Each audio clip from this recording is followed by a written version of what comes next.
We've reached part B1, which is referring to questions that are multiple choice, but based on like a single diagram or a paragraph or something related to one topic. So questions 36 and 37 are connected to this diagram right here, which shows an object which is in orbit around the sun. And you can see there's the sun right there, and then there's this other point in space which is referring to a foci. Now, question number 36 is directly related to that.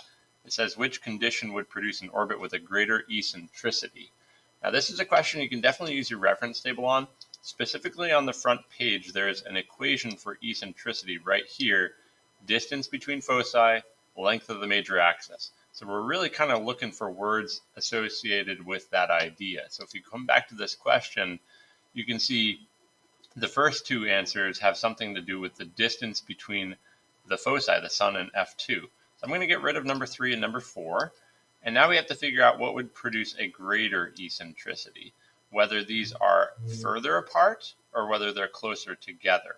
So if you think about the equation, if the number is on top is smaller, like for example, E equals, let's say, I'm just going to make up a number, a distance between foci of 1 over 2, that produces 1/2.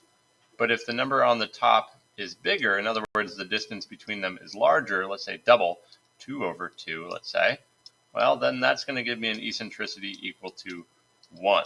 So when this number on top is bigger, then the eccentricity is bigger.